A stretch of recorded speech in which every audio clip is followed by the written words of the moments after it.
A la 15ª Feria Popular Días del Libro, perteneciente a la Fiesta del Libro y la Cultura de Medellín.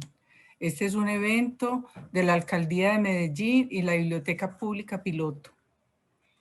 En este momento estamos en Territorios Femeninos, un programa de la Fiesta del Libro y la Cultura de Medellín y la Red Nacional de Mujeres. Agradezco entonces a Beatriz Quintero de la Red Nacional de Mujeres, a Ana Piedad Jaramillo, directora de la Fiesta del Libro y la Cultura, y a Jessica Prado de la Feria del Libro y la Cultura por hacer posible este evento. Hoy vamos a estar con la poeta Luzmeri Giraldo haciendo una conversación en torno al taller de escritura creativa que se llevó a cabo como parte del programa Territorios Femeninos. Les doy la bienvenida entonces a los talleristas: Salomé Cantillo, Marcela Valencia, Estefanía Arango, Catalina Castañeda, María Antonia Orrego, Ana María Villa, Ana Lucy Ruales, Laura Sofía Guarín, Erika García, Andrés Zapata, María Alejandra Lopera, Laura Gallón, Dora Maya. Bueno, es una dicha estar aquí con ustedes, culminando hoy este taller que nos reunió por 3 semanas y que dio unos frutos muy hermosos que queremos compartir hoy con el público de los días del libro. Luzmeri, ¿qué tal si empezamos conversando sobre los talleres de escritura creativa? Claro que sí. Yo primero tengo que agradecer estar aquí compartiendo con todos ustedes, con todo este equipo de talleristas que estuvieron trabajando contigo en estos días. Tengo que agradecer la invitación, por supuesto, a todo lo que significan las fiestas del libro de Medellín, a la invitación misma de la Nacional de Mujeres, porque para mí ha sido muy grato y hoy en especial es gratísimo, digamos, poder compartir con estas distintas personas. Aquí veo, como aquí uno está como en un montón de cuadritos, como con las foticos de cada uno, como ante un espejo también. Yo ya no sé si somos 14, 15, 13, pero esta multiplicidad de cuadritos me hacen pensar definitivamente lo que es un taller. Estamos conversemos, Paloma, sobre los talleres, lo que ha sido definitivamente esto como oficio, como trayectoria. Yo pienso que los talleres de escritura creativa, yo no sé tú qué piensas, pero yo pienso que estos cuando surgieron en el caso de Colombia y en cualquier parte, han surgido tal vez como inspirados por lo que fueron los talleres o lo que han sido siempre los talleres de los pintores, de los artistas plásticos. Los artistas plásticos siempre trabajaron con un guía, que sería el maestro, ¿no es cierto? Un guía que no es el que les enseña a escribir, sino el que va dando la mano para ir viendo los aciertos o los tropiezos. En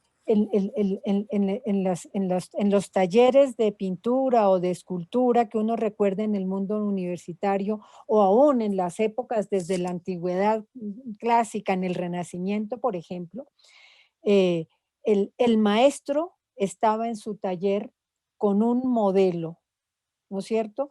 Con un modelo que posaba o con un paisaje que iba a representar. Y de alguna manera creo que los talleres de escritura creativa surgieron a partir de eso, de la necesidad de tener un modelo, un guía y un equipo de personas con los cuales se están confrontando las posibilidades de expresión, de comunicación, en el caso de la literatura, de manejo de la palabra, del manejo del lenguaje. No sé tú qué piensas, Paloma, a propósito de esto. Tú tienes mucha experiencia en talleres de creación de escritura creativa en general, muchísimo, porque la tienes con grupos personales y en distintos espacios en la universidad. Eh, ¿Cuál es la idea que tú tienes? Este es, dijéramos, tu grupo más reciente. Cuál es tu idea? Sí, fíjate que lo que vos decís es cierto, que en un principio los artistas se formaban con el maestro, ¿cierto? Eran los aprendices que se formaban ahí al lado de ellos, ¿cierto? Sí, Como en un trabajo de artesanía. sí, Luego aparecen las escuelas de arte. sí, Entonces ya pues tienen profesores variados, tienen pues como otras materias, ¿cierto? Se vuelve ya como profesionalizante el asunto, ¿cierto? Aunque pues antes también lo era. sí, Pero hay una transmisión distinta pues mediada por la academia. sí, Pero no pasaba eso con la escritura, porque las escrituras se descuidó, digamos, en ese sentido, ¿cierto? Yo a veces he pensado que todas las facultades de arte deberían tener también la carrera de creación literaria, pues porque es un arte como cualquier otro. sí. Entonces, sí, se formaban los escritores, digamos que en tertulias, en los cafés, ¿cierto? Aquí pues hubo célebres tertulias, ¿cierto? Sí. En las casas familiares, en el caso de Antioquia, pues hubo una tertulia muy famosa que fue la de los años 60 que se reunían en la rectoría de la Universidad de Antioquia cuando Jaime Sanín era el rector de la universidad. Entonces ahí en lo que hoy es el Paraninfo se reunía la tertulia de los años 60, que era muy curioso porque eran 6 mujeres y 6 hombres. Qué bonito, ¿no? Sí, entonces ahí se reunieron varias generaciones. Por ejemplo, en cuanto a las mujeres estaba doña Sofía Ospina Navarro, que tenía 73 años, pero a la vez estaba María Elena Uribe Estrada, que era menor que ella, estaba Rocío Vélez de Piedradita, que tenía 37 años, y estaba Pilar Calviar, que tenía 16. Ahí también estuvo Regina Mejía, entonces también escribían de distintos géneros. Regina Mejía era dramaturga. Y bueno, estaba Manuel Mejía Vallejo, ya dije, pues Jaime Sanín Echeverry, y ahí llegó a ir el poeta Elkin Restrepo, que Sí. pues también, el, pues digamos, mi gran mentor. Esa historia que tú cuentas es muy linda. En Bogotá, que es donde yo he vivido, pues, más de la mitad de mi vida, también la historia es muy similar. Yo creo que digamos, de alguna manera los talleres de escritura creativa se iniciaron desde la lectura creativa, porque todo, al fin de cuentas, todo escritor debe ser un lector. Tú hablabas ahora que en los talleres de creación artística, de artes plásticas, digamos, este guía, este maestro que formaba a otros artistas, de todas maneras, mm, iba dando origen a la iniciación de escuelas, lo que entra a formar parte después, con el tiempo, del mundo de digamos, académico, de las universidades. En Bogotá y en gran parte de Colombia, yo creo que además de esos talleres de artes plásticas, decía, la lectura incitaba a la creación y también como yo creo que esto también se dio con las tertulias, especialmente, dijéramos, en el siglo XIX, con todo el movimiento, con todo el movimiento y la escuela costumbrista, estas reuniones donde estaban, por ejemplo, José Asunción Silva, donde podían estar en otras ciudades Jorge Isaacs, por nombrar a alguien, donde podrían estar, digamos, distintos escritores, sobre todo hombres más que mujeres, hablando de libros, mostrando lo que cada uno escribía. Generalmente lo hacían a partir yo creo que un ejemplo clarísimo está en esta novela de José Asunción Silva, que es una novela y al mismo tiempo un ensayo de sobremesa. Ujú. Este es un modelo de la tertulia de la época, ¿no? Reunirse en la sala de una clase, de una casa, a leer a compartir las lecturas, a comentar las lecturas, a hablar de los hechos o de las situaciones del país o de otras partes del mundo como formas de aprendizaje. Y esto fue pasando después, tú lo mencionaste ahora a propósito de Medellín, a los cafés. En Bogotá existía un café que desde los años 50, por ejemplo, incluso mucho más atrás tal vez, era el café automático, donde se reunían, avanzando ya el siglo XX, donde se reunían los poetas, los músicos, normalmente no entraban las mujeres, solo mucho más tarde, como en la década de los 50 empezaron a entrar, pero en el café automático se reunía Otto de Greif, León de Greif, con Jorge Salamea, Eduardo Salamea, todos estos grandes escritores de la primera mitad del siglo XX y que fueron definitivos para la literatura colombiana posterior. Después hubo muchos otros cafés y tal vez las universidades con las carreras de estudios literarios empezaron también a forjar la necesidad de esos lugares de encuentro para la creación, ¿no? No era solamente en el mundo académico estudiar a los grandes autores y los profesores, generalmente creadores, poetas o narradores. Yo tuve la fortuna de formarme en una facultad, un departamento de literatura en la Javeriana y de ser profesora en un departamento de literatura tanto en la Javeriana como en la Nacional. Y nuestros profesores en general eran escritores, poetas, novelistas, cuentistas, ensayistas incluso. Y esto de alguna manera dio paso a unos talleres de escritura académicos distintos de lo que ha hecho Paloma, que me parece que es muy importante. Pero al mismo tiempo yo quiero señalar una cosa que es muy importante, si bien los cafés, las tertulias, las necesidades de los estudiantes de mi época, por ejemplo, lo recuerdo, de reunirnos en las casas de unos y otros para comentar nuestros propios textos, acompañados por algún profesor, poeta, digamos, en mi caso, el profesor que invitábamos normalmente era Giovanni Quesep, el poeta Giovanni Quesep o la poeta y crítica literaria Marta Canfield, para que nos oyeran nuestros cuentos, nuestros poemas, nos hicieran señales, los otros compañeros también dijeran me gusta o no me gusta, me tropiezo. Estoy como como en Facebook cuando uno pone me gusta, no me gusta, sí me gusta, no, pero así era más o menos la experiencia nuestra en en esos talleres espontáneos como estudiosos de literatura, queríamos ser escritores y no había dijéramos, ese espacio de taller creativo dirigido, los estudiantes nos los inventábamos, como los otros, con vinito, con este frío de Bogotá, o con cafecito caliente, o una comida, lo que fuera, pero eran unas jornadas bellísimas, por ejemplo, yo puedo hablar de esa experiencia mía y sé que pasaba con otras universidades. Después ya surgió lo que tú señalas, como que las facultades de artes debieran crear eh, talleres de escritura creativa. Eso ha sido mucho más tardío. Empieza en Bogotá un taller de escritura creativa hace por lo menos 35 años, Isaías Peña Gutiérrez, que si bien estaba convocado en la Universidad Central, no pertenecía a ningún currículum académico.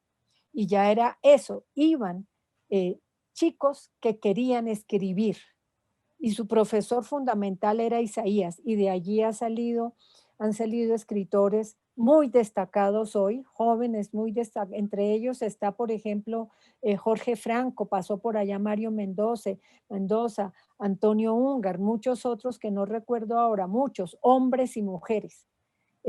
Después, ya mucho más reciente, hará unos 15 años, esto se ha vuelto una necesidad académica, ya no solamente ya de formación, ya no solamente de lo espontáneo, que es un taller que me parece que es muy enriquecedor, el taller de un grupo de espontáneos que quieren escribir y que quieren reunirse, no para sacar para tener unas calificaciones, sino para tener unos textos escritos, ¿no? Que en ese sentido ya vamos a hablar de una diferencia entre el taller que va a producir textos escritos sin que esté motivado por una calificación, y el otro que es el académico, que tiene un tipo de formación paralela a partir de lecturas de grandes autores y unos semestres determinados como lo que existe hoy en la Central, que es una carrera de escrituras creativas o una maestría en escrituras creativas, similar a lo que hay en la Universidad Nacional, o siguiendo un poco el modelo de la Universidad Nacional en maestría.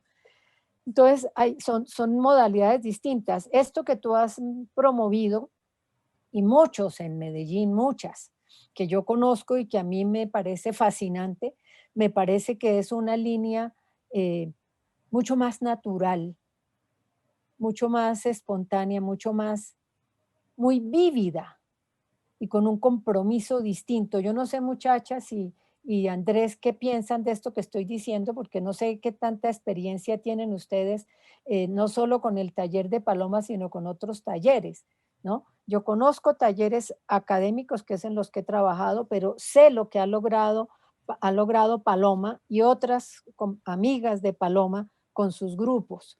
A mí, yo quisiera oírlas, algunos de ustedes o Paloma misma desde la propia experiencia a propósito del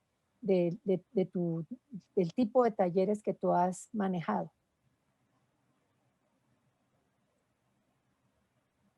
Paloma. Bueno, yo los quería dejar hablar a ellos. Pero bueno, Sí, querías hacer una acotación a lo que vos dijiste en cuanto a la participación de las mujeres, ya hablando pues históricamente, ¿cierto? Y pensando, ahorita pensando como en la historia de los talleres, de estas tertulias, caí en la cuenta de que estamos en 2021 y que cuando las mujeres empezaron a escribir en Antioquia fue en los años 20, justamente, o sea, hace 100 años. ¿qué tal? Sí, y deberíamos hasta celebrarlo. Ahí es cuando surgen un montón de mujeres escritoras que no sabían de dónde salieron, porque convocaron, le dio a una revista cultural, liberal obviamente, por convocar un concurso literario para mujeres y aparecieron un montón, más de 100, y se habían imaginado que no iba a aparecer nadie. Entonces eso fue, pues, eso fue un boom, pues de eso se habló cantidades, o sea, salieron debajo de todas partes, donde estaban, ¿cierto? Bueno, Entonces, es que Medellín, Antioquia ha sido, digamos, muy dinámica en el mundo creativo y en todas las cosas, pero sigue, no te interrumpo, sigue. sí, entonces, pues ahí es cuando las mujeres empiezan pues como a ejercer ese derecho a la escritura, pues muy precariamente, ¿cierto? Algunas de ellas participaron en las tertulias en sus casas familiares, ¿cierto? Con sus padres, porque para la época no había educación secundaria ni educación universitaria para las mujeres, ¿cierto?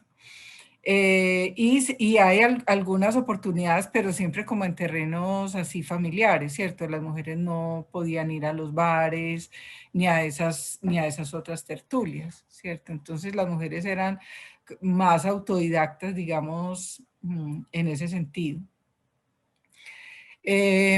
Bueno, no, estos talleres son un espacio delicioso, ¿cierto? Yo creo que la labor de mía, pues es la de acompañante, ¿cierto? La de crear y cuidar ese espacio con un clima, pues propicio para, tanto para la lectura como para la escritura, como fomentar ese interés, ¿cierto? Eh, que ya viene, quien quiere estar en un taller de estos, pues ya viene con su interés por escribir, ¿cierto?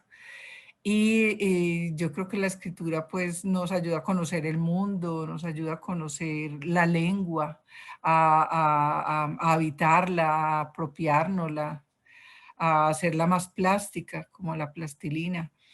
Y sobre todo nos enseña pues a conocernos a nosotros mismos. Sí. Entonces es pues muy bonito ese proceso de de ver cómo cualquier disculpa, ¿cierto? Que es como la consigna, como el detonante, gatillo lo llaman otros, pero no me gusta mucho esa metáfora.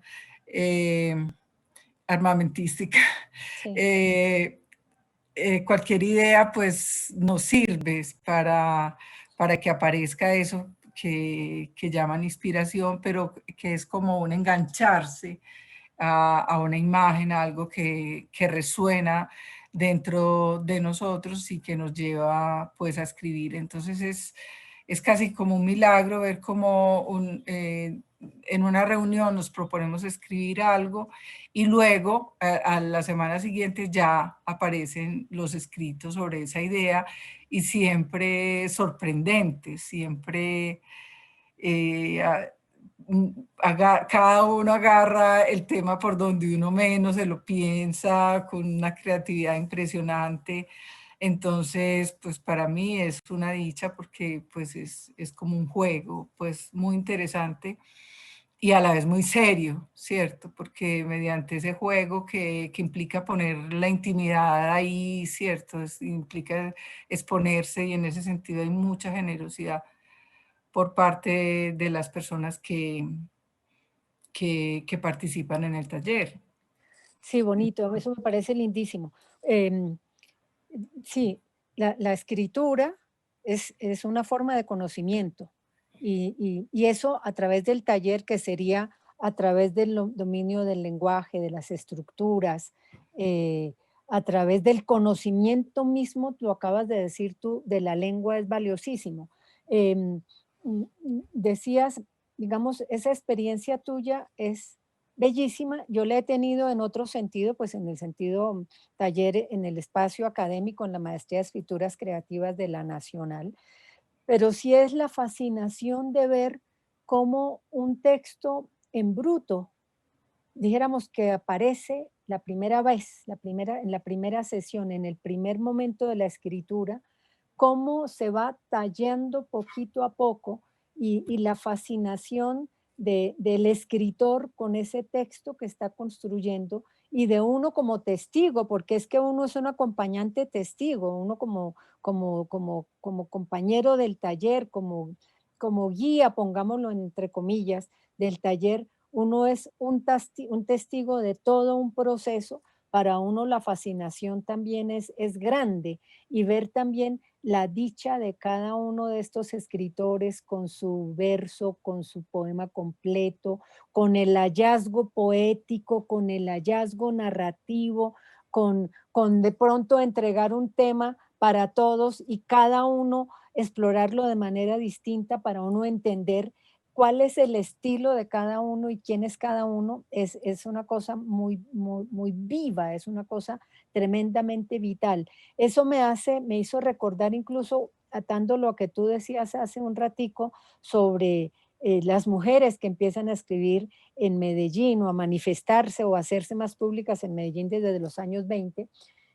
Claro, en Bogotá y en Bogotá básicamente, que es lo que yo, digamos, estudié a propósito de una antología de cuentos de mujeres que hice hace como 20 años, yo creo que más, como, bueno, se publicó en el año 99, yo ya ni sé sumar, como 20, 20 y pico.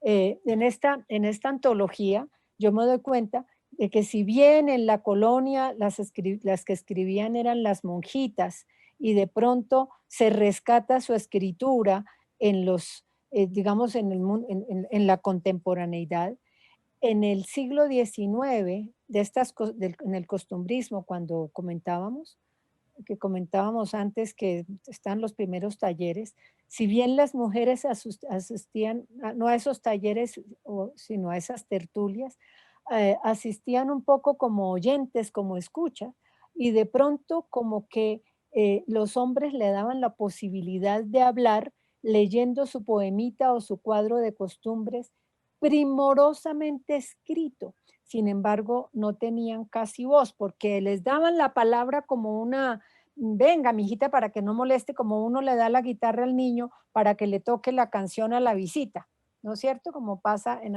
otras ocasiones. Eso pasaba antes. En la década de los 60 existe en Colombia, puede que antes, pero yo llegué a Bogotá terminando los 60 en mayo del 68.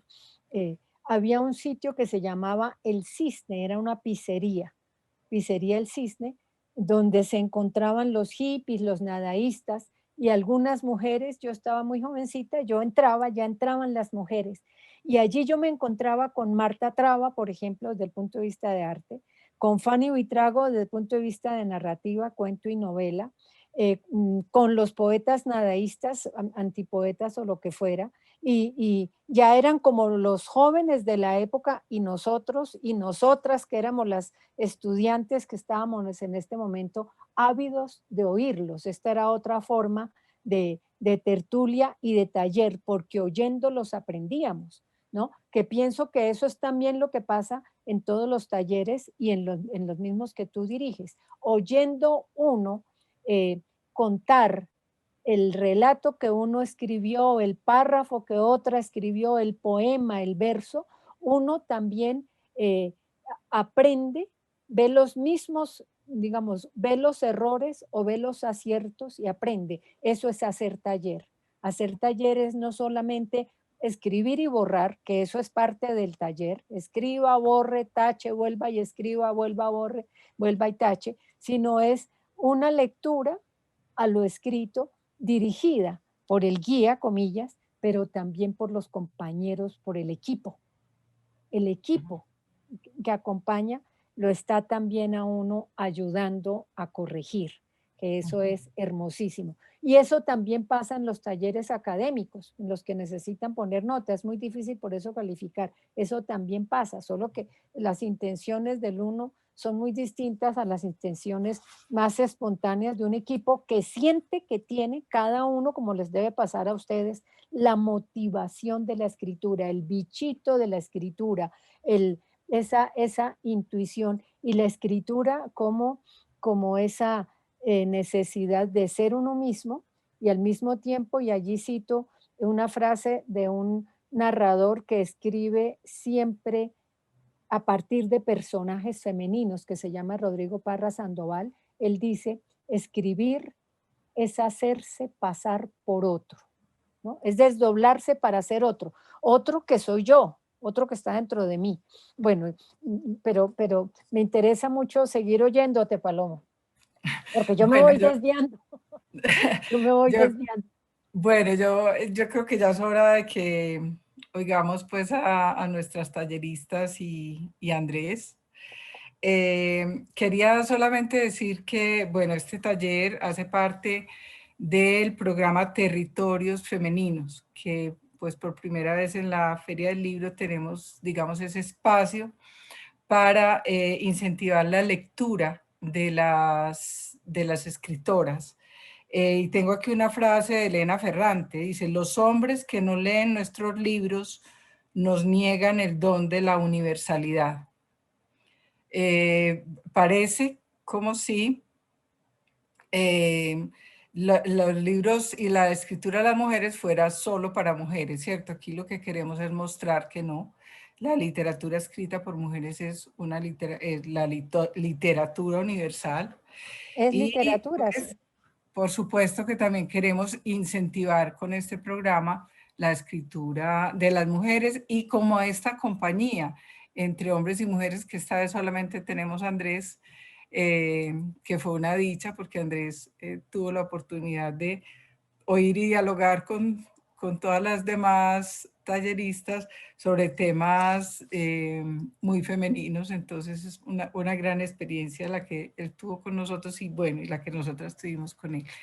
Entonces, Luz Mary, quisiera, ahorita podemos comentar un poco más sobre la experiencia del taller, pero en este momento me gustaría que los oyéramos a las chicas y a Andrés.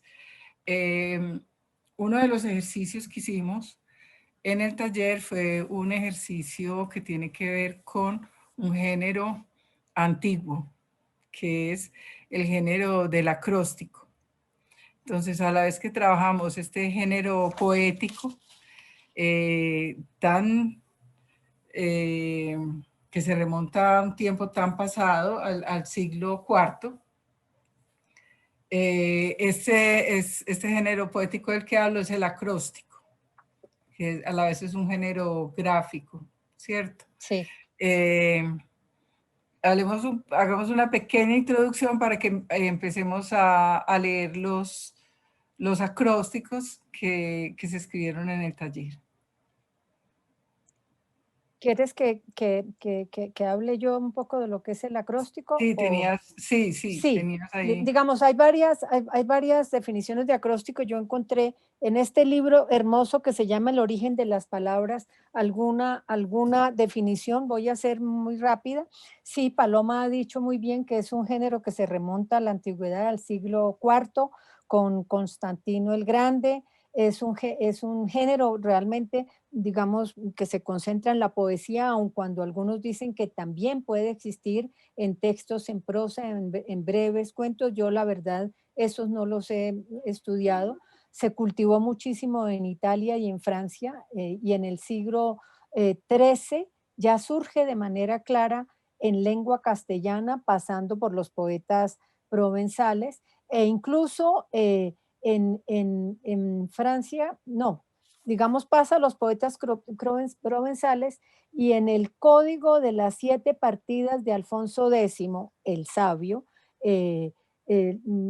está en cada código se está escribiendo una de las letras para terminar en el 7º código con la última letra que se llama y dar el nombre de Alfonso, es decir, siglo X. Después en España se impone en el mundo de la sociedad cortesana por la vía de Francia en el siglo XIII, y aparece como si fuera una forma culta de la escritura por su carácter, dijéramos, para descifrar. Se trata como de descifrar un código. Yo creo que todos sabemos que el acróstico, digamos, tiene distintas formas de composición. Cuando se trata en poema, digamos, en la primera línea, o en la última línea, o en la mitad de la línea, o entre la última y la mitad. Son como 4 o 5 formas dentro de lo que sería la poesía. Y aparece también, cuando se le va a definir, se le define a partir de sus raíces griegas: acros y stiques en griegos.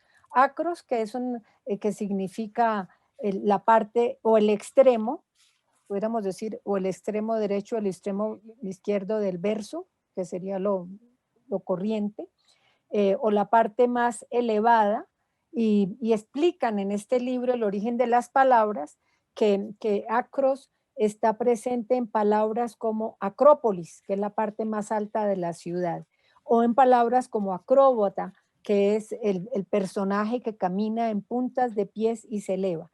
Y la otra parte es estico o estiques, que quiere decir línea, verso o estructura de la línea o el verso. Entonces, acros, que está vinculada a distintos lenguajes de poemas del lenguaje poético, ¿no es cierto?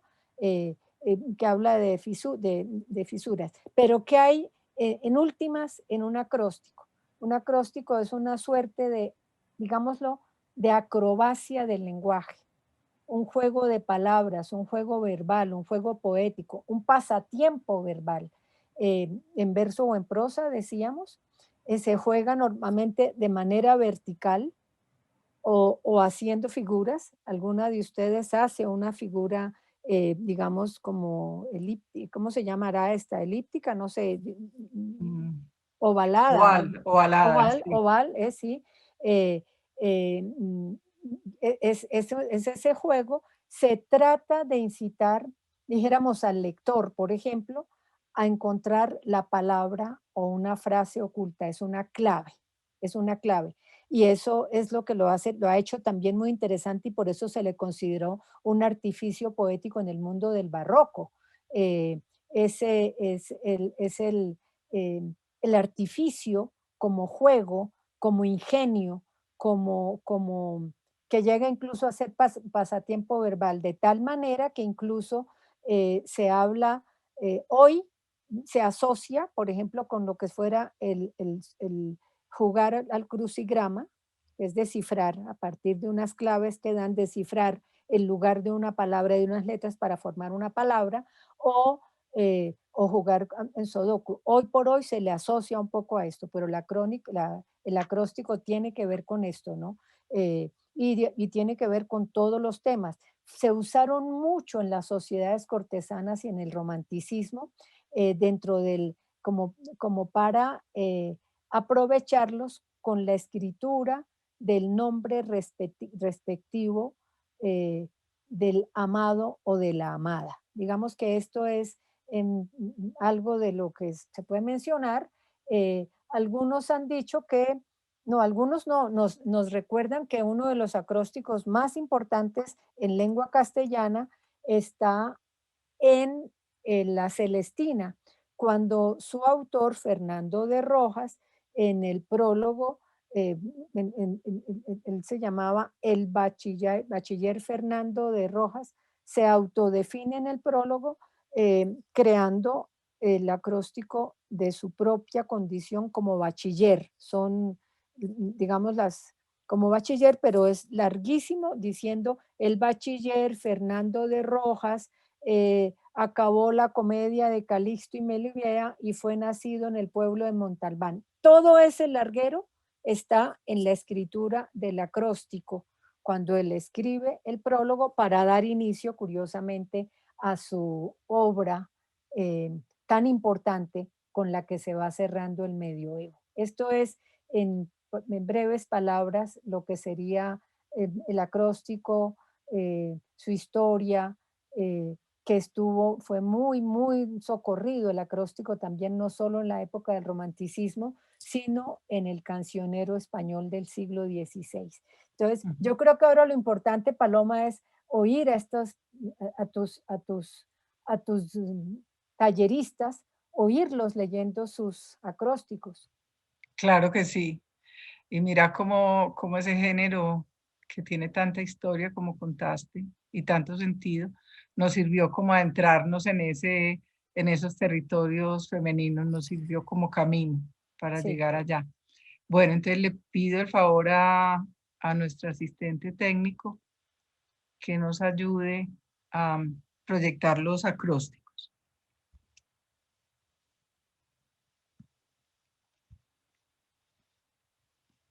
Hola a todas, mi nombre es Salomé Cantillo y bueno, este es mi acróstico. Territorios femeninos.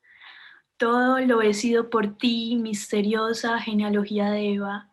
Entonces me has dicho que fue la palabra y después el cuerpo, roto, vivo, incompleto, de media costilla tan solo, reina de las montañas y de la vigilia, de lo que está bajo el sol y lo que sueña, íntima coincidencia de lo que por todas es mío, hija, abuela, madre vegetal, tramposa, burladora de la muerte, otoño literal donde amándote has amado, Filomena antiquísima, ríe, ríe, ríe, ingenua la púdica caverna que nos hizo sangrar, ostra edénica, Venus, Coatlicue, Filis selvática, sí, siempre sí, me has afirmado.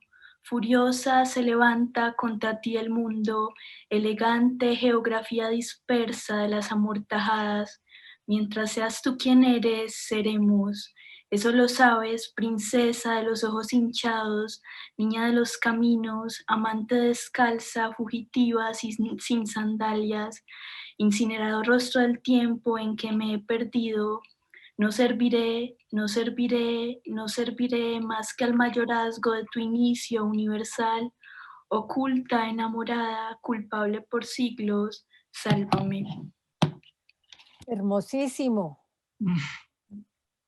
Es muy bello. Después vamos a hablar de los acrósticos, pero está muy bello y leído por ti se oye hermosísimo. Gracias. Erika lo quería comentar, que tiene la manita alzada, no.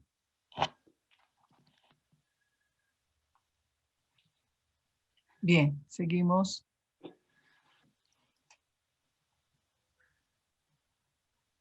Hola a todos, este es mi acróstico. Tengo en el cuerpo 3 heridas, en la espalda una, la que dejó el cirujano al final de su costura, recostada en un hospital cualquiera, Contaba los 23 puntos, no más. Rezaba de a 3 tandas, como la Trinidad, porque el 3 es mi número, siempre impar, ilusorio, tal vez, como los 3 amores que se rompieron también y para siempre en 3 pedazos, oscuros como abismos. Sus recuerdos resisten en mi cuerpo al olvido que los nuevos amores les imponen, indecentes como los recuerdos de los 3 polvos de la vida, otra herida, en fin, la de un vidrio que se encarnó en mi dedo cuando era niña. Lo dejé ahí, sin sanar.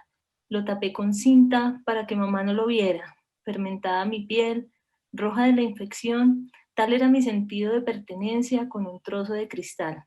Era guardar el vidrio o soltarlo para siempre. Nunca otra cosa fue el amor para mí. 1000 fiebres valieron la pena, el vidrio y la herida. Eventualmente el dedo sanó. Nunca en mí la certeza de lo que significa perder. Incluso hoy me aferro al dolor de no querer partir, de no querer dejar ahí nunca, como el vidrio en el dedo. Otra era la vida soñada.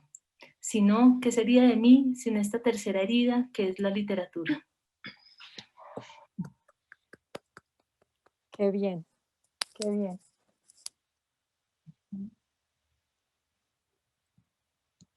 Tres heridas en el cuerpo y la tercera es la literatura. La tercera es la literatura, sí. Ujú. Tremenda herida, sí. Tremenda, sí. Sí, No se puede eludir. sí. Buenas noches.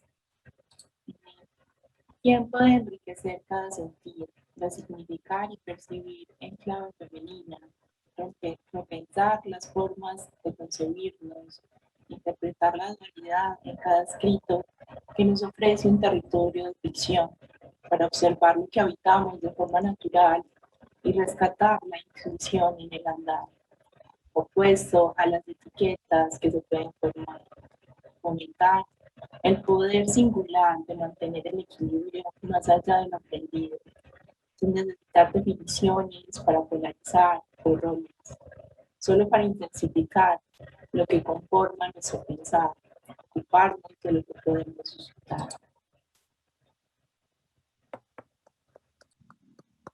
Buenísimo, muy bien. Qué bien, Ujú. Estefanía. Ana quiere comentar. Ana Ruales. No, tienes ahí la manita. Buenas noches para todos y para todas. Toda mi infancia estuve en conflictos con lo femenino, resistiéndome a usar vestidos, resistiéndome a jugar con muñecas, intentando ser lo que mi alma pedía. Toda mi infancia escuché críticas, opiniones y regaños por comportarme como no debía. Inocentemente jugaba con lo que quería y a otro le resultaba ser insultante. Esto hizo que sintiera por un tiempo repulsión por esta palabra, por lo femenino. En ese entonces creía que ser mujer era tener vestidos color rosa, agachar la cabeza, era ser sumisa, era ser ama de casa, y esto no lo quería. Impulsada por mi vivencia, decidí no ser esa mujer socialmente aceptada. Decidí ser otra mujer y descubrí el significado real de esta palabra cuando me sentí feliz de ser mujer, cuando le di otro significado a lo femenino y empecé a aportar a la construcción de estos territorios. Catalina. Está bien interesante porque además, perdónenme que intervenga, que están las señales del acróstico, dijéramos como de manera zigzagueante dentro del texto, que es también bien interesante, que es una de las formas del acróstico, ¿no? Y que unos es al principio, otras es la sílaba al final o la letra al final, otras es en la mitad, ¿cierto? Como hay otras que son al principio y al final. La de Catalina es como en la mitad, en un juego zigzagueante con las letras. Bien, bien interesante. Sí. Gracias. Bueno, antes de leer, si me permiten, yo quisiera decir que esto podría ser una dedicatoria y un agradecimiento a quienes ahorita nos estamos viendo en esta llamada, a estas mujeres increíbles. Es también un gracias por sus palabras preciosas y generosas, la confianza inmediata y la escucha atenta en todo lo que duró el taller. Entonces aquí va mi acróstico. Torcidas estaban las reinas riéndose de las tonterías obligadas por el rey. Impuras quienes pretendan ostentar sus vestimentas finitas y transparentes arriba del tobillo frente al entero pueblo. Pero menuditicas ya eran las prendas que llevaban debajo. Habían dejado la faja y en el jardín frente a la cocina había comenzado el incendio de las ropas ajustadas. Ni el rey pudo ordenar un alto al fuego. Incendiarias les llamaron, las torcidas esas sin ropas con que vestir. Nunca más, gritaron. Ojeaba el escándalo un cuerpo pequeñito y tímido desde algún balcón. Se dio cuenta en ese instante que las torturas que sufría su mamá no llegarían a ella. Se sintió a salvo. Qué bonito. Lo lees además muy lindo. Lo lees con mucha gracia. Hermoso, muy Sí. pícaro. Muy pícaro. Sí. Cada una, uno va leyendo, oyendo a cada una y va sintiendo realmente quién es cada una. Y a mí me parece una machera esa capacidad para haber logrado el acróstico sin perder su capacidad de comunicación, porque a veces los acrósticos terminan siendo muy forzados. Aquí son muy naturales. Eso me parece supremamente bello en todos los que han leído.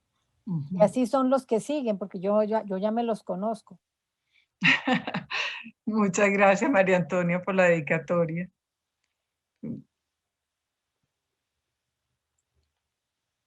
Y bueno, ¿Quieres yo? Buenas noches.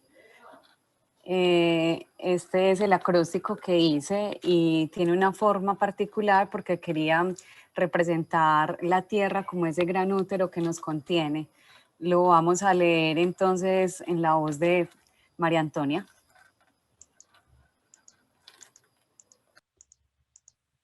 Bueno, Ana, de nuevo te digo que es un honor leer tus palabras preciosas.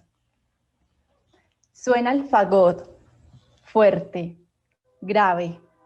Su sonido anuncia el desplome de la dualidad. Evitar la marca de los sexos. Mirar más allá del falo y la vulva.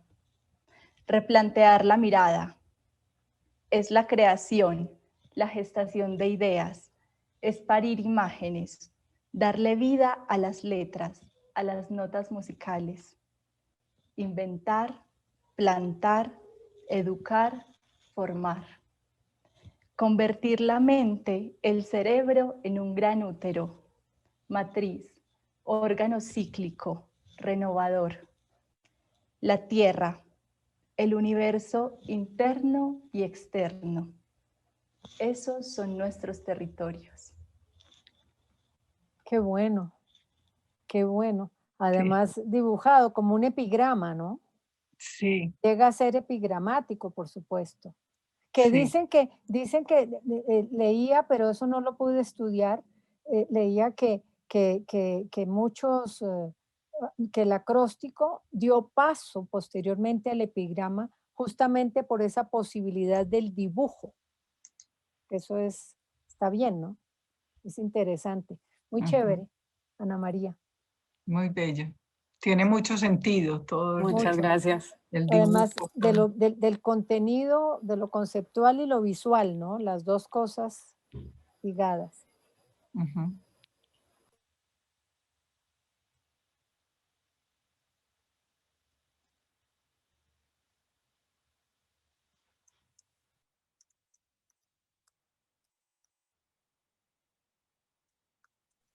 Buenas noches para todos y para todas. Un saludo cariñoso y amoroso. El abrazo a todos los presentes.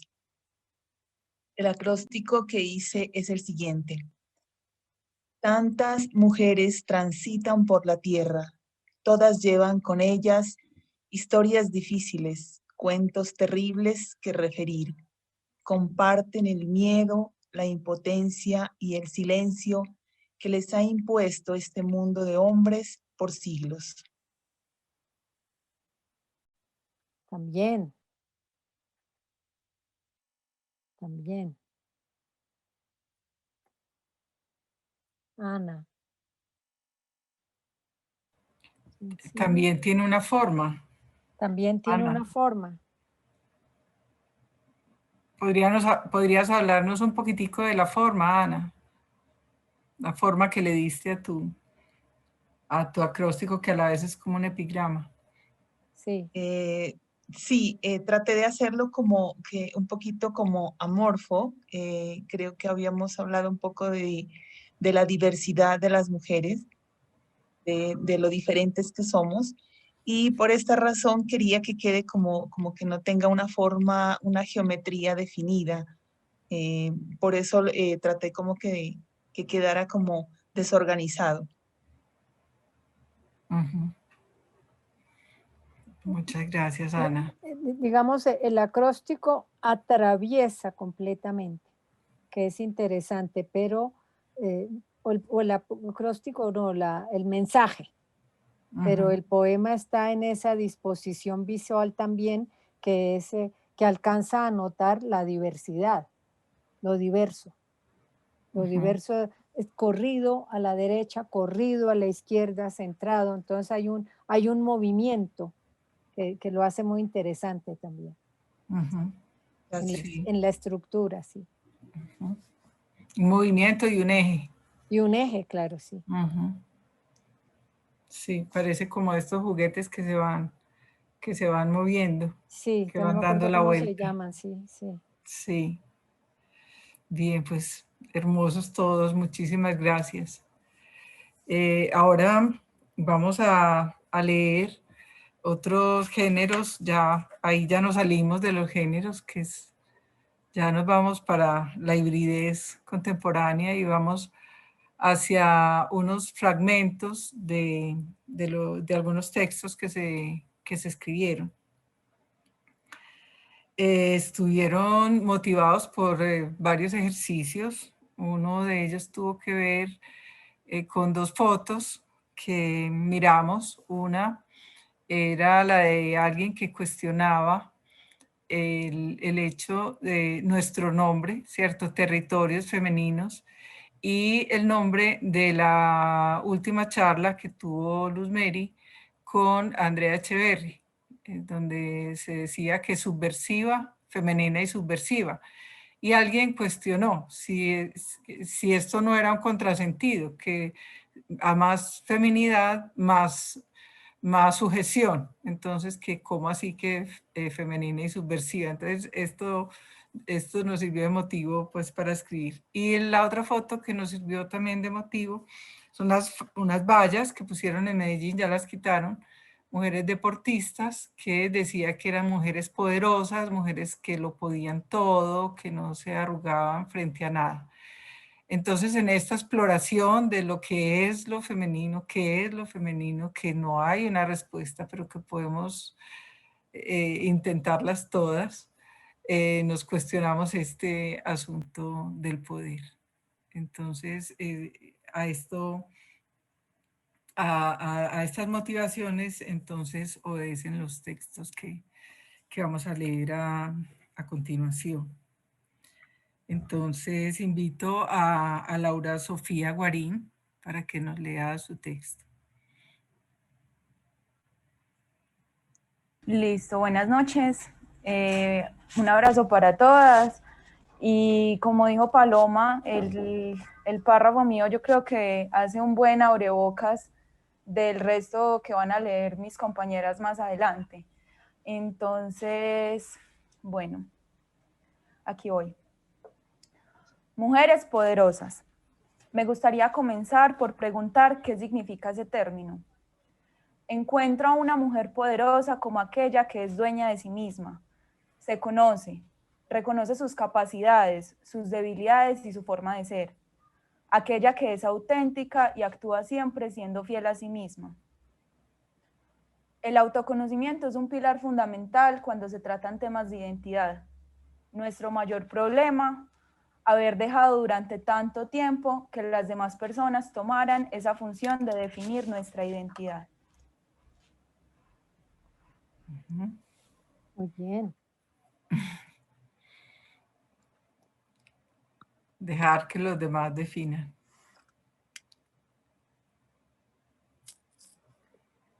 Buenas noches. Bueno, primero que todo agradecer a todos los que nos escuchan, nos leen y sobre todo a las compañeras, a Andrés y a Paloma, porque escuchar a alguien una parte de su alma es un acto de generosidad. Entonces, muchas gracias. Fragmento de No nací varón. La feminidad no es un concepto externo ni un checklist por cumplir. Viene de adentro y nos da alas y armas para ser como esas hermosas piedras esculpidas por manos creadoras con las que se formaban firmes y resistentes castillos en la antigua arquitectura. En vez de ladrillos tan iguales que no se distinguen los unos de los otros y dan forma a edificios estandarizados, vanidosos y frágiles. Muchas gracias. Qué bien. Bravo. Muy bien. Gracias, Erika. ¿A Hola. quién le das? Ajá. Bueno, buenas noches Hola, a Andrés. todos y a todas. Yo les voy a leer un fragmento de un texto que yo titulé Subversiva. Cuando me reclutaron, yo apenas tenía 9 años. De la mano de doña Marina, una de las pocas mujeres en el frente, aprendí a coser, cocinar, limpiar y todas las cosas que a las mujeres nos tocan. Aprendí a disparar, construir bombas, huir y matar de la mano de los jefes, hombres con el ego en el cielo. De esos sí hay muchos a mi alrededor. Antes, cuando vivía en la finca con mis padres y mis hermanos, mi mamá insistía en que había cosas de mujeres y cosas de hombre. Yo, por ejemplo, no podía ir a ordeñar con mi papá. Debía quedarme en la casa con mis 2 hermanas y mi mamá haciendo la comida y limpiando la casa para cuando mi papá llegara con Juan, mi hermano. Ahora, estando acá en el monte, me pregunto, ¿qué pensaría mi mamá si me viera disparando? Aquí no tenemos vacas, pero si pudiera escoger entre las cosas de hombre que ahora me toca hacer, me gustaría más ordeñar que salir a matar. Ser una mujer guerrillera es difícil, porque esta vida la hace a uno ser de carácter fuerte. Casi que tuve que dejar mi feminidad a un lado. Aquí solo me ven como una mano de obra y objeto sexual. No saben que me gustaría llegar a mi casa, relajarme, ver televisión, tocarme un poco, o elegir a quién llevar a mi cama o con quién casarme, o no casarme nunca y solo dedicar mi vida al cuidado de mis padres. Ah, qué bien está eso. Qué bien. Dejar la feminidad a un lado. Sí. Bueno, muy buenas noches. Primero quiero resaltar ese ejercicio tan valiente y tan hermoso de Andrés. La verdad me gustó mucho ese, no solo ponerse en la voz de una mujer, sino en la voz de una mujer en un contexto de guerra. Me pareció muy bello ese ejercicio. Bueno, muy buenas noches a todos. Agradezco muchísimo este espacio donde de verdad hemos podido resignificar de formas muy valiosas lo femenino. De verdad que me siento muy feliz con todo esto que está sucediendo. Les voy a compartir entonces esta noche un fragmento de un texto que titulé Transmigraciones femeninas y que tiene mucho que ver con esto que hablaba Paloma de relacionar lo subversivo y la feminidad. Hace unos días te miré por la ventana. Mis ojos se toparon con la transparencia infinita de los tuyos. Decías que una no nace mujer, que solo puede llegar a serlo.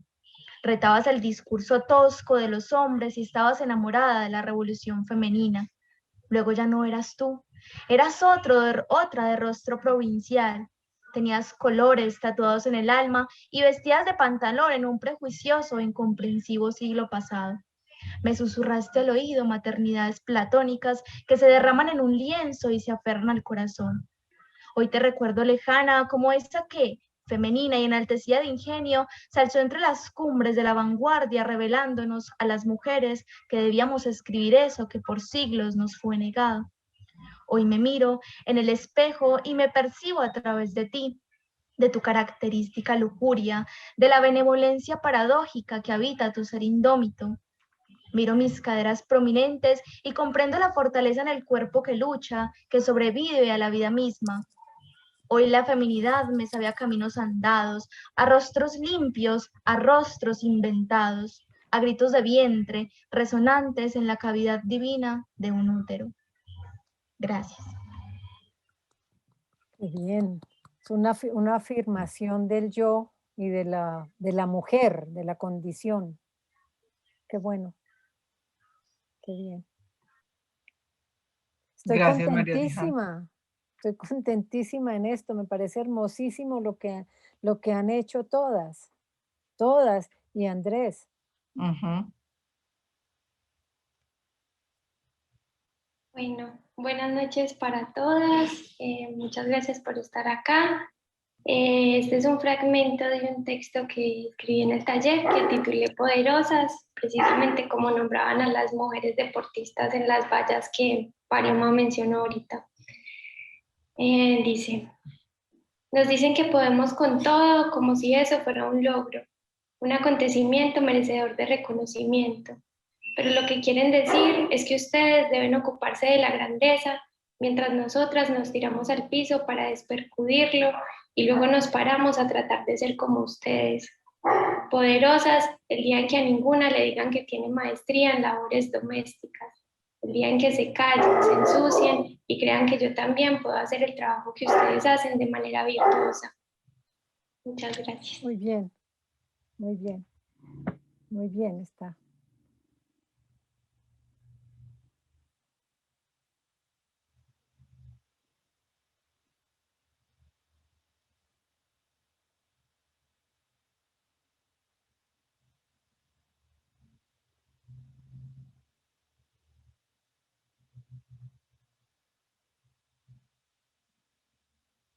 Creo que continúo yo, ¿cierto? Sí, es Dora. que estaba hablando en silencio, voy a poner mi texto. También inspirada en las vallas de las mujeres poderosas y pues en la combinación de lo femenino y subversivo, mi texto se titula De ser mujer y no querer poder. Este es un fragmento.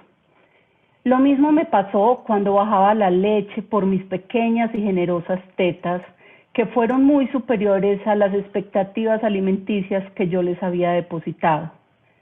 Mis hijas disfrutaban de una gran cantidad de defensas naturales que emanaban tranquilas por el manantial del amor lácteo. Cuando en la oficina salía un chorrito pequeño y potente como el roto en una manguera, sentía con ese fluir un minúsculo motor que expulsaba la leche frontal contra una coca que nos poníamos las lactantes para contener precisamente esas arremetidas y guardar la leche. Una especie de pan de bono con un hueco en la mitad donde cabía el pezón, que hacía un efecto de ventosa contra la presión del brasier. Si había silencio, me concentraba a oír el sonidito grave del chorrito impactando la pared del plástico del recipiente. También en ese caso pensaba, soy yo, solo yo, y nadie sabe de este motor que tengo dentro lleno de vida y que ahora le voy a llevar a mi chiquita. Y sonreía sin que nadie supiera por qué, por ejemplo, en alguna reunión. Bueno, le doy paso a mi compañera y amiga Salomé para que lea también ella, abra y cierre con el último fragmento. Y bueno, y también agradezco por esta valiosa oportunidad de encontrar esas cosas que queremos contar desde dentro con los impulsos que nos dio Paloma en el taller. Gracias a todas y todos. Bueno, yo les voy a leer el primer párrafo de un cuento que titulé La cultura de la noche, y donde quise escribir de esa búsqueda erótica por la feminidad de una mujer por otra mujer, pero donde también me pregunté por la feminidad en cuerpos no exclusivamente de las mujeres, sino en el caso de las disidencias sexuales. Y bueno, este es el primer párrafo. Mi amor me ama tan entusiastamente como si un dios la habitara todos los días. Mi amor tiene el nombre de todas las amadas del mundo. Mi amor me conoce y lo conoce todo como si ella hubiese sido la diseñadora universal, autora de la palabra, pero con P mayúscula, la P de los penes y de las putas, y la P de Dios, que es la P del Padre. Con ese amor conocí el centro. Ella lo había inaugurado para mí en esa arquitectura de la noche que es tan similar a la de los sueños. Caminamos de la mano por barbacoas, como un abismo que llama a un abismo. Nos repasamos los labios con las lenguas calientes en esa calle que también habría podido ser el pesebre de Cristo. Yo me quedé con ganas de que siguiera. Es corto, lo puede terminar. Sí, sí, sí, sí. Claro que además tenemos tiempo, ¿verdad? Pues Pero síguelo. me dan un segundito, yo lo busco completo porque solo tenía el párrafo acá. Búscalo. Bueno, para hacer el contexto de la calle Barbacoas. La calle Barbacoas es una calle muy corta en Medellín, en el centro, que se ha convertido como en el símbolo de lo queer, desde todos los puntos de vista, también desde el punto de vista político. Entonces, ¿Y en dónde queda ya? ¿En qué parte queda está? en el centro, queda como por la Villanueva, por la catedral atrás, entre la catedral y la avenida Oriental. Sí, ya. Bueno, ya lo encontré, entonces voy a continuarlo. En un bar de barbacoas con mi amor mirábamos a las maricas. No, en realidad mi amor me miraba a mí y yo las miraba a ellas.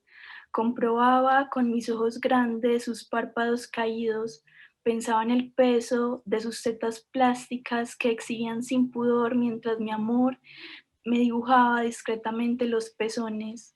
Por el bulto en la ingle que se formaba por encima de sus faldas, imaginé mi vagina estrecha visitada por una de esas vergas largas de cemental derrotado. Y mi amor, que ese día también me adivinaba las ideas, me dijo: todo en esos cuerpos es un accidente geográfico, cabrita montés. Una marica que no vendía el culo, sino el futuro, llegó anunciando: yo no soy prostituta, yo soy pitonisa. Le tomó las manos a mi amor y le dijo: Salomé lo va a querer todo en bandeja de plata. Esa vocación premonitoria de las maricas es acaso el mismo poder intuitivo de las mujeres. Días antes, mi amor, que para moldearme los paisajes oníricos vive contándome historias, me había leído las cartas de la Julia. En una pensión de Guayaquil, un día de 1960, la Julia, en un acto de piedad y de resignación, le anuncia a Pablo la cercanía de su propia muerte. Antes ya le había escrito al que sería su amor la necesidad de volver, porque la Julia no era de Medellín, era de Cali. Había advertido la violencia que un día iba a matarla de su amiga María Félix, pues la cárcel donde había ido a parar tantas veces por ostentar el sofisma de la feminidad le moldeó el carácter.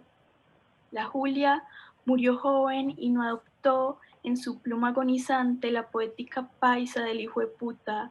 Hijo de puta vos, Pablo, que no me contestabas las cartas, habría escrito: hijo de puta, María Félix, que me mataste, habrían sido sus últimas palabras.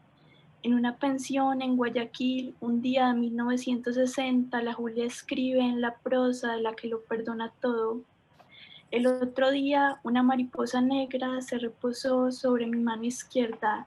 Ya sabes, Pablo, lo que dicen sobre ellas.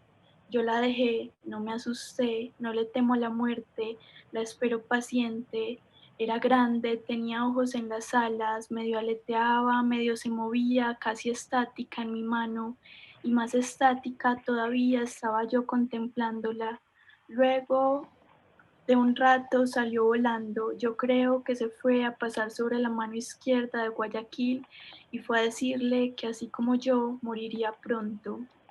Mi amor, me leyó en el reporte donde se narraba el asesinato de la Julia que los periódicos de Medellín difundieron la noticia con un titular en el que se avisaba que en Guayaquil un hombre había matado a otro hombre, hombre pero con la H mayúscula de historia y de hijueputas. Ante la falta de caridad de los diarios que circularon en ese julio de 1960, cuando mi amor y yo aún no habíamos nacido, pensamos que, de saber dónde estaba el cuerpo de la Julia, le tallaríamos con precisión escultórica en su tumba una frase en la que los hombres sucumbiesen ante el poder transformador de la lengua castellana. Yo soy más mujer que cualquiera. Ah, qué bueno. Está buenísimo. Bravo. Sí. Además lo lee tan lindo, con una cadencia. Sí. Qué taller maravilloso, qué montón de gente tan encantadora. Me quiero ir ya para Medellín. Me quiero ir ya para compartir con todas. Todas y él. Todas y Andrés. Sí, y Andrés. Bien, yo las invito a Andrés también a abrir los micrófonos y a que conversemos.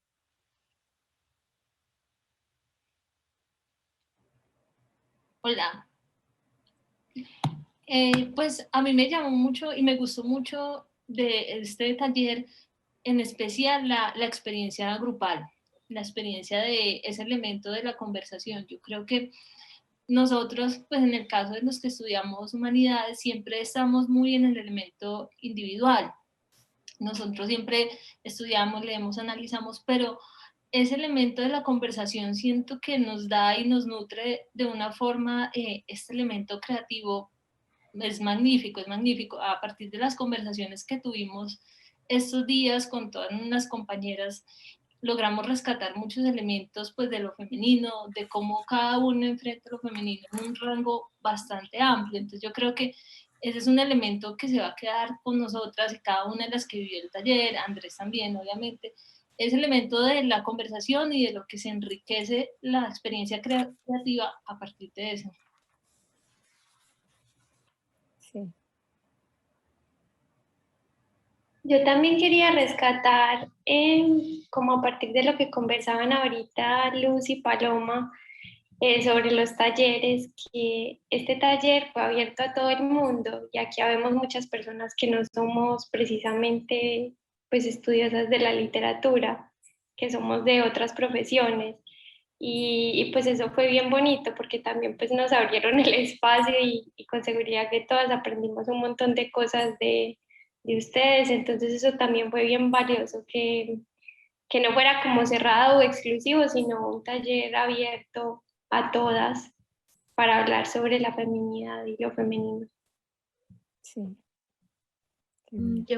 Yo quería precisamente acotar frente a lo que dice Laura, que es muy parecido a lo que tenía para apuntar, y es que fue muy, de verdad, muy chévere, muy significativo resignificar la feminidad desde perspectivas tan diversas, porque veía uno que era tanto desde la experiencia de vida, desde las edades de todas, desde las profesiones, desde los roles que cumplimos en sociedad, cómo lográbamos hablar de la feminidad, cómo lográbamos hablar de las mujeres, desde todas esas perspectivas. Fue realmente muy enriquecedor, muchísimo.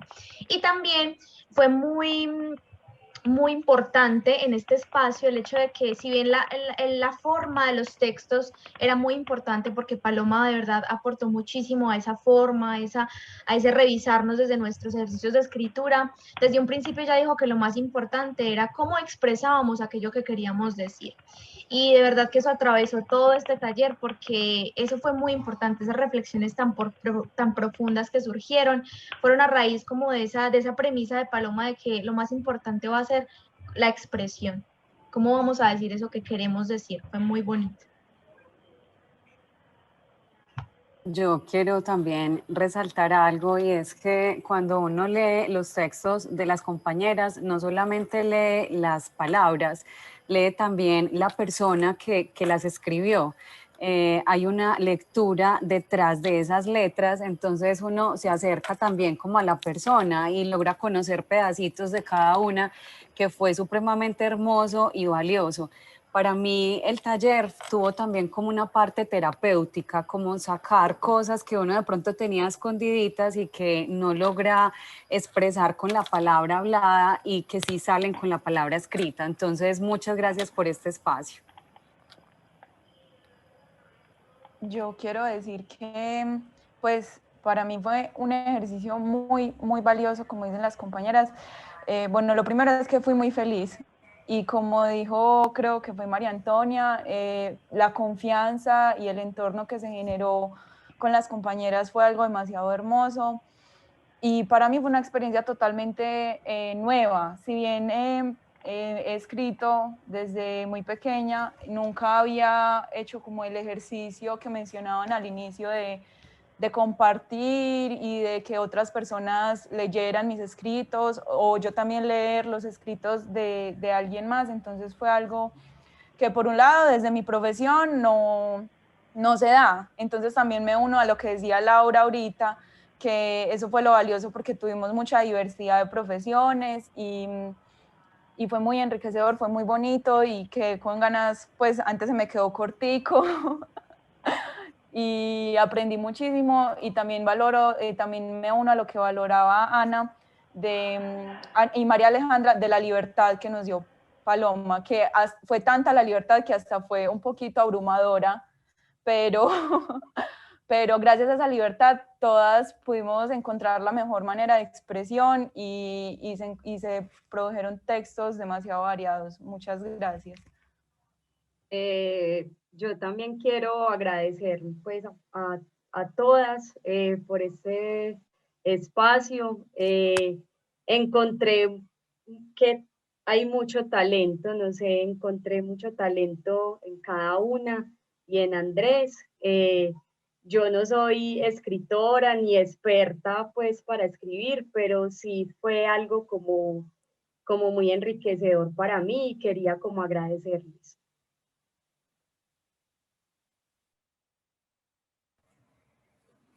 Bueno, yo también quería, yo también quería agradecerles a todos. Primero, agradecer este espacio para encontrarnos, para expresar nuestra feminidad desde diversas maneras y desde diversos puntos, incluyendo la forma de leernos de Andrés, y de la forma de leernos cada una de nosotras, desde nuestras profesiones, desde nuestras experiencias. Fue un espacio muy enriquecedor en todo sentido.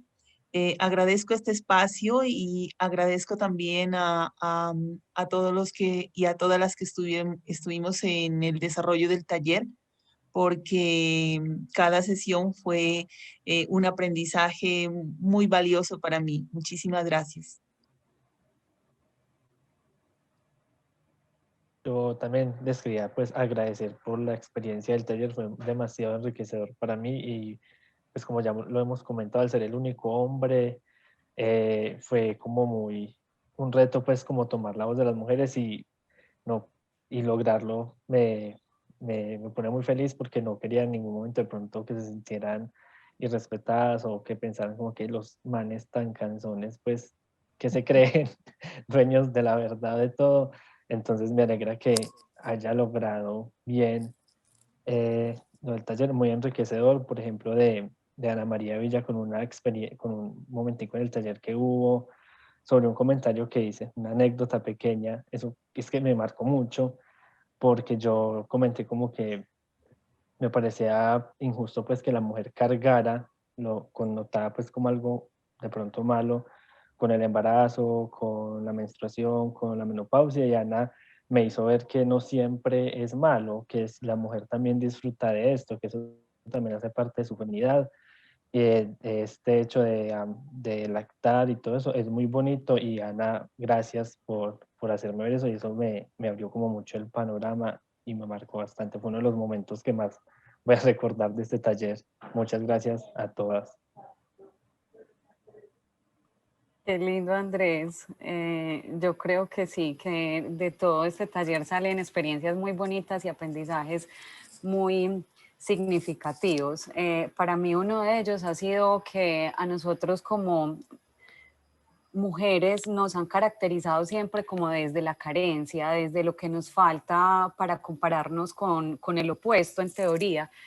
Entonces siempre nos dicen menos fuertes, menos capaces, pero es una construcción sociocultural y es claro que hay una diferencia biológica, pero que se puede resignificar, que se puede trascender. Nosotros somos las que tenemos un útero, pero el cerebro y la mente también pueden gestar ideas, pueden parir poesía, pueden parir textos espectaculares, pueden dar como conceptos, y eso no está dado como por las hormonas ni está dado por el útero como tal. Entonces, resignificar todo esto ha sido como un trabajo en equipo también, un aprendizaje colectivo que hicimos como grupo. Y bueno, qué rico, Andrés, que esa experiencia también fue importante para ti. Y que bueno, este espacio sobre todo es una invitación también a feminizar el mundo. Y con esto que dice Andrés, como que siento una resonancia de este espacio, y es como que hay verbos femeninos y los hablábamos: amamantar, cuidar, escribir, leer, y bueno, que todo eso lo pudimos encarnar aquí. Yo me uno a María Antonia cuando resignifica precisamente lo que hacemos como colectivo. Si cada uno no asumiera una actitud de respeto y de aún curiosidad hacia la lectura del otro, sería muy difícil escribir. En mi caso es mi primer taller, nunca había estado en un taller de escritura, y encontrar personas como ellas y como Andrés y Paloma, claro, da libertad y también quita miedos. Y bueno, eso nos muestra cómo el diálogo comunitario, el diálogo de los diferentes nos ayuda a construir algo bueno, ¿cierto? Como las palabras siempre nos desnudan, nos desarman y podemos construir cosas nuevas. Entonces, bueno, otra vez gracias a todas por darme esa bienvenida o esa bienvenida a la escritura, porque la he viajado por mucho tiempo, pero muchas gracias por eso, y creo que también es una invitación para los que nos oyen, ¿cierto? También tener esa apertura de escribir, porque siempre va a haber alguien que como dijo María y como dijo ahorita Ana, va a tener una resonancia con lo que estás escribiendo, y tal vez van a ser un alma escribiendo. Muchas gracias.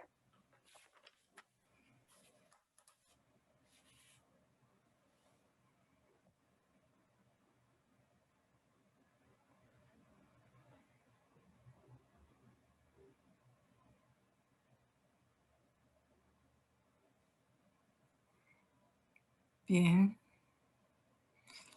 pues retomar las palabras de Erika, que las palabras sigan desnudándonos y desarmándonos y inspirándonos y haciéndonos inventar nuevos significados, nuevas metáforas,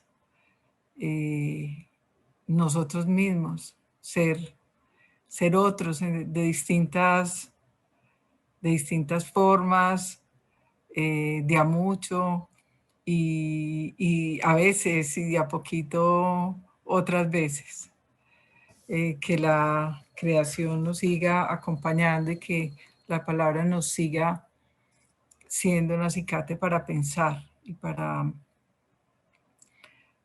pensar sobre todo qué es esto de lo femenino, cuáles son nuestros territorios, si los hay, si no los hay, si los buscamos, si los compartimos, qué hacer con ellos. No sé si quieras decir algo, Luz Mary. Sí, yo es que veo que quieren que María Antonia lea algo de lo que escribió, dicen que unos poemas hermosos, mientras me parece lindo que de pronto María Antonia los lea. Yo lo único que quiero repetir es lo contenta que estoy de haber estado aquí, siendo también testigo de lo que tú has hecho con todo este equipo y de lo que este equipo seguramente ha hecho contigo, porque eso se vuelve una cuestión recíproca. La belleza de saber el poder de la palabra, incluso lo terapéutico de la palabra, como se dijo en algún momento, de cómo la palabra en estos talleres permite el encuentro con los otros y el encuentro con uno mismo, cómo estar en estos talleres significa un reto que deja marcas, ¿no? Yo subrayo esto que han dicho y esto que he encontrado, y me gustaría también oír a María Antonia, que están pidiendo sus compañeros que lea, ¿verdad, Paloma? Y te felicito porque yo en los resultados, digamos, lo leído muestra los resultados de lo hecho y son unos logros maravillosos en tan poco tiempo, Paloma, tan pocas sesiones. Sí. María Antonia, entonces.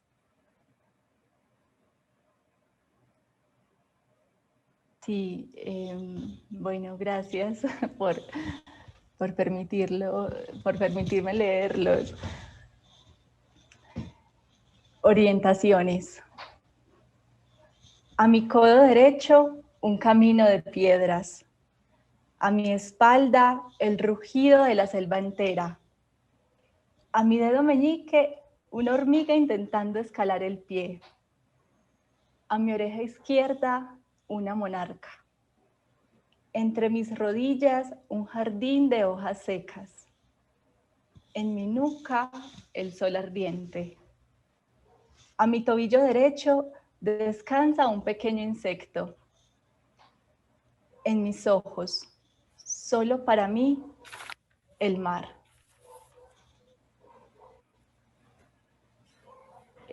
Bueno, ese nace porque Paloma nos pide contar un recuerdo. Y este otro le nombré liberación. A propósito de este ejercicio de las vallas y de a más feminidad, más sumisión, dice, liberación. La mano que sutil cura una herida, causa un orgasmo. Qué bien. Qué bien. Cerrando con broche de oro, es decir, empezó con broche de oro a partir de las lecturas de todos, está en la mitad con broche de oro, termina con broche de oro, como un altar barroco, Paloma, broche de oro por todas partes. Sí, como un altar barroco, sí, muy colorido, muy bonito. Muy bello, ¿cierto? Muy bello, muy bella esta experiencia para mí. Bueno, pues chicas, chicos, fue una bellísima experiencia haber estado con ustedes en el taller, en estas reuniones. Espero que nos volvamos a encontrar. Muchas gracias, Luz Mary, pues por estar con nosotros. Seguiremos encontrándonos en territorios femeninos. Sí. Y pues también agradecer otra vez a la Fiesta Popular, los Días del Libro, pues habernos dado la oportunidad de participar. Esperemos que el próximo año o a finales de año esta fiesta pueda ser presencial y nos podamos tomar una cervecita. Ay, sí, qué delicia. Pero breguemos a tomárnosla cuando yo vaya. Invitaremos. Dentro de un mesecito, dentro de un mesecito, sí. Sí, Sí. si no, bueno, si no hubiera Bueno. sido por estas circunstancias especiales, habríamos estado en el Carlos R. Restrepo. Claro, qué pesar, Pero bueno. en cuanto podamos, nos reuniremos ahí. Ana Ruales estaba en Pasto, entonces también será otra invitada que tendrá que coger un avión, pero yo creo que lo hará con gusto. Seguro, seguro. Bueno, pues buena noche. Buena noche a todos, todas. Muchos besos Todas a y todos. muchos besos y que siga la fiesta de la palabra Sí, en cada uno de ustedes, que no termine. que no termine. Hasta luego. Muchas gracias, Chao, hasta luego, gracias. gracias. Gracias. Gracias. Gracias. Gracias a todos. Chao. Chao, muchas gracias.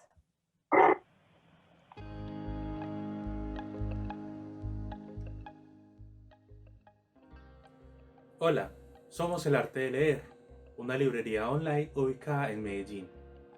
Les queremos extender esta invitación a todo el gremio de libros, librerías, distribuidores, editoriales regionales, para que hagan parte del proyecto laciudaddeloslibros.com. Esta es una plataforma online creada para fortalecer las ventas. Es realmente muy sencillo hacer parte de este proyecto, el paso a paso no es complicado. Y cabe destacar que es el primer tipo de esta plataforma creado en nuestro país. Entonces, anímense a participar de este proyecto cultural.